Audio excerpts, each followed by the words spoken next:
I'm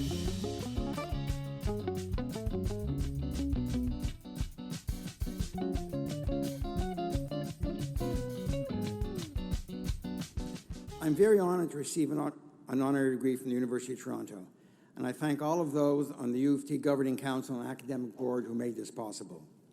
After 42 years at the University of Toronto, I finally have a UofT degree. I am now a proud UofT alumnus, joining the over 500,000 living alumni. That's what it sounded like at the University of Toronto's convocation ceremony from June 2015, as Dr. Arnie Aberman donned his red academic robes and thanked the school for awarding him an honorary doctorate of laws, a tribute for his outstanding service to the university. Although Aberman had already been awarded the Order of Canada by then and honorary PhDs from 3 other universities, Lakehead, Laurentian, and the University of Haifa, he told the ceremony in 2015 that getting one from UofT, where he'd spent his teaching career, meant a lot. After he graduated medicine at McGill University in 1967, Aberman trained in California and New York and specialized in work in the intensive care unit. He took a teaching position in Toronto, and over his long career in academia, he held pretty much every senior position there was at the U of T's medical school. Dean of Medicine, Chair of the Medical School, Chief of Medicine at almost every major teaching hospital like Sunnybrook, Mount Sinai, Princess Margaret, Toronto General, and Toronto Western. He's long retired now, but he lives close to campus, and after October 7th, he became increasingly upset with reports coming out of U of T about professors teaching anti-Israel material in classes that had nothing to do with the Middle East. But the straw that broke the camel's back, so to speak, was when the pro-Palestinian encampment first went up in May. Aberman went down to see it for himself, and he heard disturbing anti-Semitic language. He was also aghast at the pro-Hamas signs and how over 100 professors participated in the encampment protests, while anyone who disagreed with them was not welcome inside the fenced-off space on the King's College Circle lawn, which is directly across from where the medical school is located, until the encampment was dismantled by a court order July 2nd.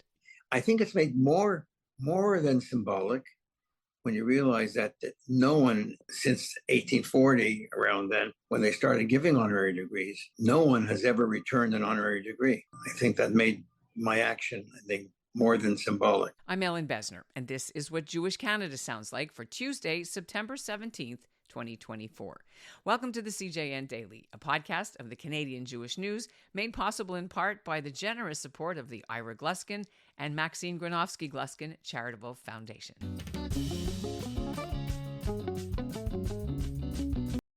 Y'all remember that joke from Airplane? The old lady asked for some light reading. How about this leaflet, famous Jewish sports legends? But in actuality, that's changing. Jews are crushing it in sports around the world, and we are here to celebrate them. Sandy Koufax gets his 10th strikeout. Zach Hyman, his first career hat trick. 41 points for Diddy Avdia. It's Sue Bird's building. I'm Gabe. And I'm Jamie. We love Jews and we love sports, but most of all, we love kvelling over Jews in sports. Together we host Menschwarmers, the longest-running Jewish sports podcast in the world. Listen and subscribe at thecjn.ca and wherever you find your podcasts. Aberman's move is one of several that has come to light after October 7th.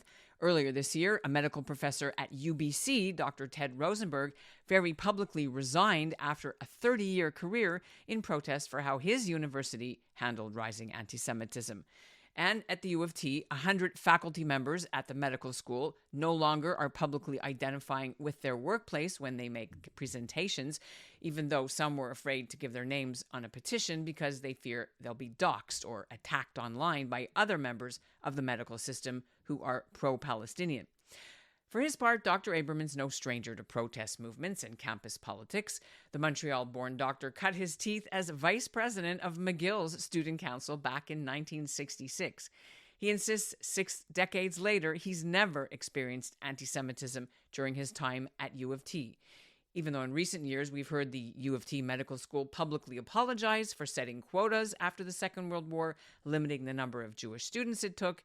And in 2022, a scholarly paper written by a former colleague, Dr. Ayelet Cooper, documents her own anti-Semitic experiences, although Aberman wasn't dean of the medical school when these happened. Aberman decided he had to do something, at 80 years old, even if it's purely symbolic. And that's why he wrote to the president of UofT, Merrick Gertler, announcing he's giving his honorary PhD back. He joins me now. Thank you. Why don't you go back to the beginning, Dr. Aberman, and just tell us a little bit about what you've done and how you decided you had to come to this point. I didn't like the way the U of T handled it, specifically them kowtowing in one sense. I guess that's a bad word these days. To the see what I say, the other side, sort of those who are against Israel. I understand why someone might be against Israel, although I'm not, obviously, but they're against Israel veered into anti-Semitism, specifically when they had their encampment, not letting Jews, questioning people whether they're Jewish, and then not letting Jews into the encampment. So and I would have hoped that the university would have acted stronger than they did. So I did what I could do. That is, I said, well, in which case I'm going to return the honorary degree that they gave me, and which I treasured, to tell you the truth. And so I did write to the president recently and tell him of my position. I made it clear that I still deeply value, I'm greatly honored by being awarded the honorary degree. And I deeply appreciate some of the major other positions I've had in the Faculty of Medicine, namely being the Eaton Professor, Sir John and Lady Eaton Professor, as well as Dean of the Faculty. I also was Vice Provost, Relations with Healthcare Institutions. I'm retired now, so I couldn't resign from those positions since I no longer held them.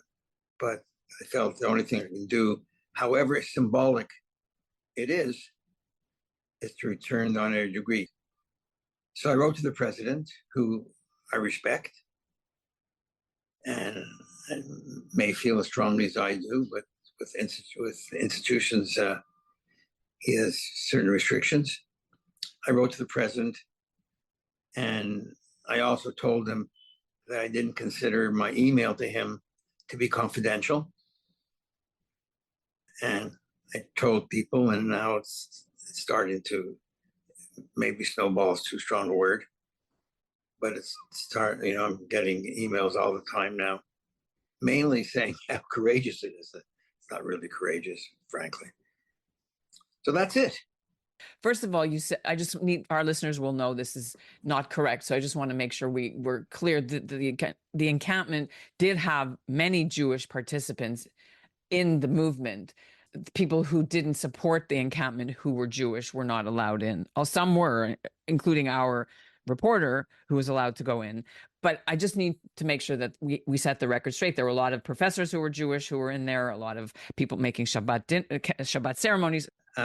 Yeah, sure. And there were a lot of Jews who were Stalinists when Stalin was killing Jews. So that's not impressive to me. When you were watching the encampment, did you actually go and take a look yourself and get view? Tell us about your encounters there.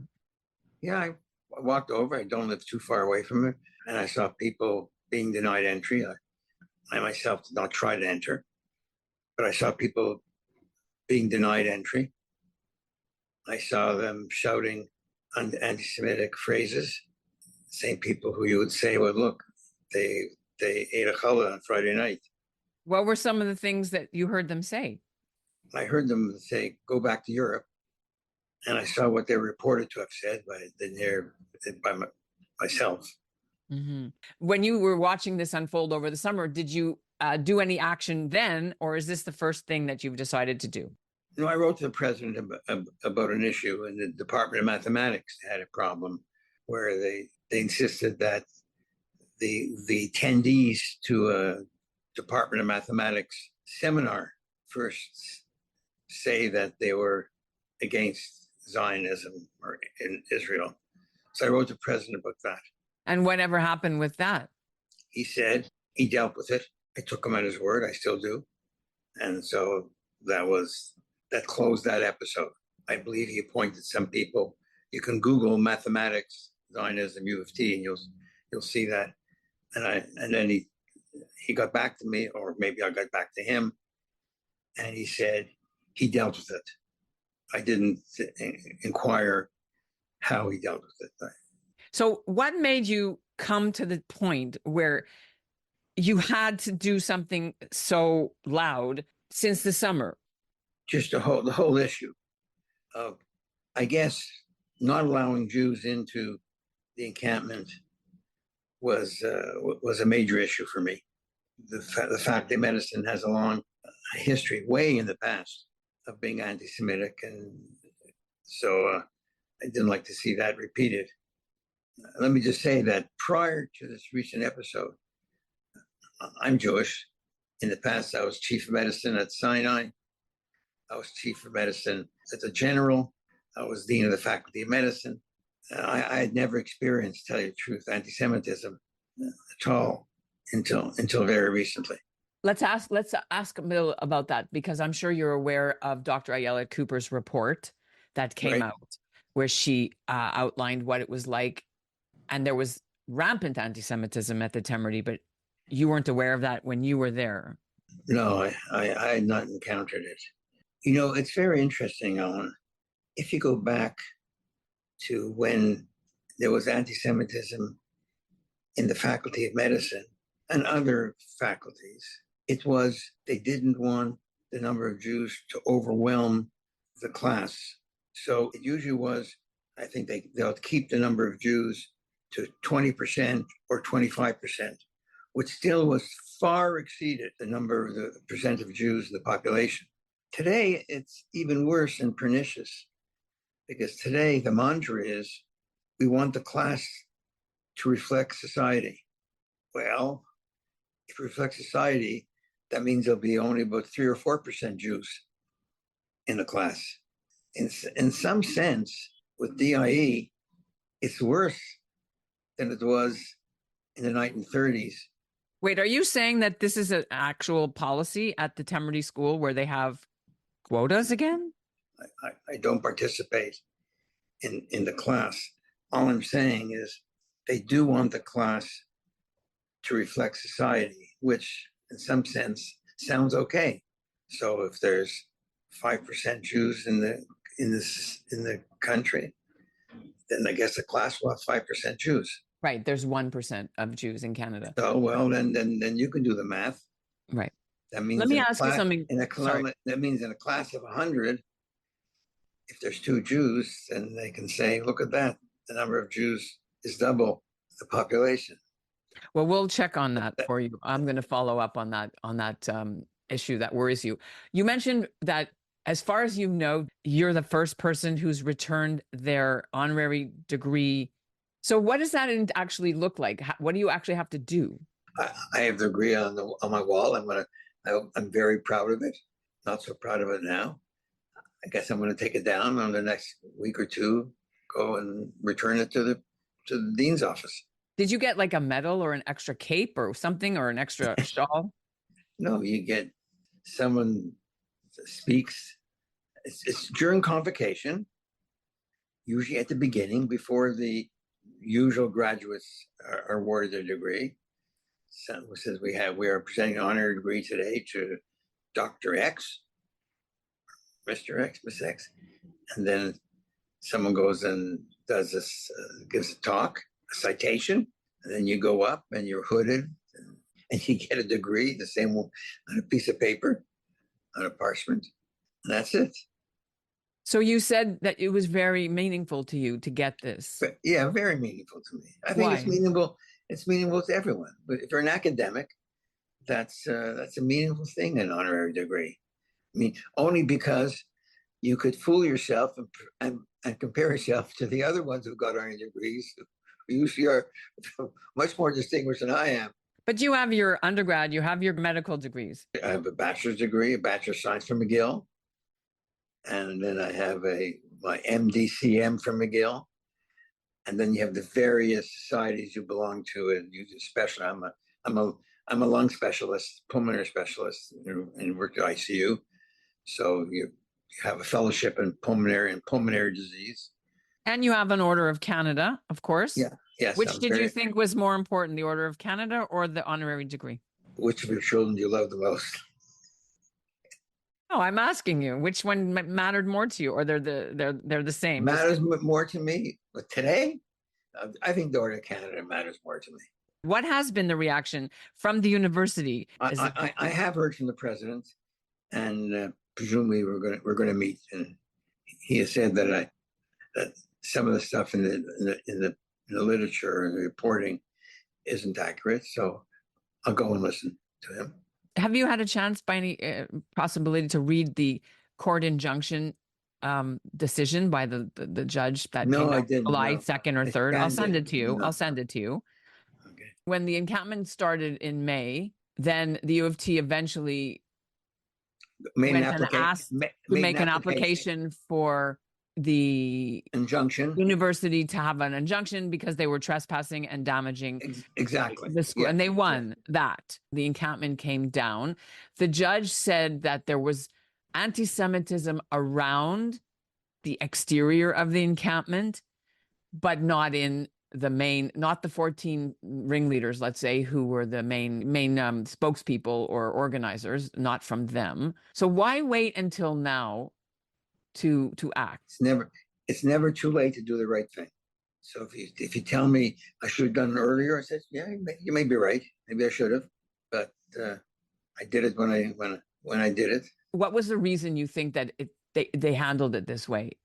Because the encampment is what bothered you the most and made you do this, right? So I'm trying to understand what it is that they failed to do that you would have thought they would have done better. I think they should have acted more swifter, and even speak out. I didn't read anyone in the university hierarchy who spoke out against it. Maybe someone did, and I didn't read everything written, but I didn't see any strong statement from the university. Do you hope other people from the university who got honorary degrees will follow your example? I have no view on that. Everyone will have to decide themselves what they want to do. No one else could do it for the first time. I know that. I preempted that. Could there be anything that they would do that would change your mind? To unring the bell? No. I would hope they would, if it ever happened again, they would act more swiftly and perhaps more strongly. I've got emails from a colleague who said, that this is the first time they're experiencing anti-Semitism in the Faculty of Medicine. So what can you say? I mean, I find that stunning, but sad, because we've reported on it for the last 2 and 3 years that there's rampant anti-Israel, anti-Zionism, anti-Semitism throughout the whole system. And that's why Dr. Cooper wrote her missive. Besides the last 2 years, I have never experienced any anti-Semitism since I joined the faculty in 1973. So I would say from 1973 to, 2015, 2020, my position as a faculty of medicine is testament to the fact there's no anti-Semitism. Well, you weren't the first dean who was Jewish, were you? No. So, no. What should happen for the rest of this year?